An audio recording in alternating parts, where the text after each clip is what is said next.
नमस्कार भक्तों। महाशिवरात्रि सिर्फ एक व्रत नहीं बल्कि पूरे साल की दिशा तय करने वाली एक पावन रात्रि मानी जाती है। शास्त्रों ने कहा गया है कि अगर इस दिन कुछ गलतियां हो जाएं तो शिव कृपा रुक सकती है और साल भर मानसिक, आर्थिक और पारिवारिक परेशानियां बनी रह सकती हैं।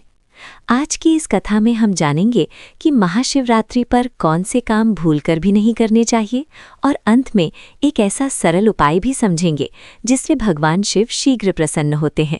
इसलिए वीडियो अंत तक अवश्य देखें। पौराणिक मान्यताओं के अनुसार महाशिवरात्रि वो रात्रि है जब भगवान शिव ध्यान में लीन होकर भक्तों के कर्म, वाणी और भाव को देखते हैं। ये दिन संयम, शुद्धता और श्रद्धा का प्रतीक माना गया है। इसलिए इस दिन की गई छोटी सी गलती भी पूरे वर्ष के फल को प्रभावित कर सकती है। इसी कारण शास्त्रों में कुछ बातों से विशेष रूप से बचने की सलाह दी गई है, जैसे शिवलिंग पर तुलसी, केतकी का फूल, हल्दी या सिंदूर न चढ़ाएं, क्योंकि इन्हें शिव पूजा में वर्जित माना गया है। इस दिन झूठ, क्रोध, कटुवचन और झगड़े से दूर रहना चाहिए, क्योंकि अशांत मन शिव कृपा को दूर कर देता है। तामसिक भोजन, नशा, मांसाहार या लहसुन प्याज से परहेज रखना शुभ माना जाता है। महाशिवरात्रि की सुबह देर तक सोना भी उचित नहीं माना गया। ब्रह्म मुहूर्त में उठकर स्नान और ध्यान करना श्रेष्ठ कहा गया है। साथ ही बाल, दाढ़ी या नाखून काटने जैसे कार्य इस दिन तप और संयम के विरुद्ध माने जाते हैं। पति पत्नी में कलह से भी बचना चाहिए, क्योंकि ये पर्व शिव शक्ति के मिलन का प्रतीक है और किसी भी रूप में शिव भक्ति का मजाक या तिरस्कार भाव इस दिन किए गए पुण्य को कम कर सकता है। इसी संदर्भ में एक प्राचीन कथा सुनाई जाती है।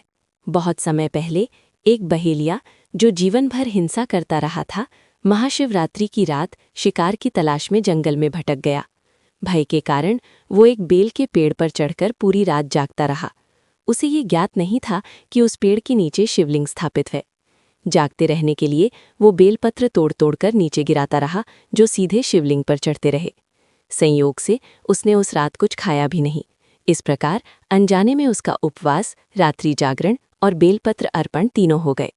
प्रातः एक साधु ने उसे बताया कि आज महाशिवरात्रि है और उससे अनजाने में शिव पूजा हो गई है। ये सुनकर बहेलिया पश्चाताप से भर गया। उसने हिंसा त्यागने का संकल्प लिया और कहा जाता है कि उसी क्षण उसके मन में गहरी शांति उतर आई। इस कथा का भाव यही है कि भगवान शिव भोग नहीं, सच्चा भाव देखते हैं। सच्चे मन से किया गया छोटा सा प्रयास भी उनकी कृपा का कारण बन सकता है।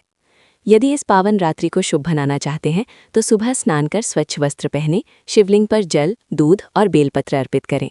शांत मन से ओम नमः शिवाय मंत्र का 108 बार जप करें और रात्रि में दीपक जलाकर भगवान शिव से क्षमा, शांति और सद्बुद्धि की प्रार्थना करें।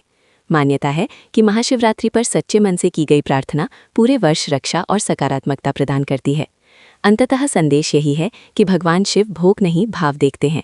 यदि इस एक रात हम संयम, श्रद्धा और सत्य को अपना लें तो शिव कृपा से जीवन की अनेक बाधाएं स्वतः शांत होने लगती हैं। अगर ये कथा आपके मन को छू गई हो तो वीडियो को लाइक और शेयर जरूर करें। ऐसी ही धार्मिक कथाएं, उपाय और आध्यात्मिक रहस्य जानने के लिए जुड़े रहिए दिव्या कथा ऑफिशियल। हर हर महादेव।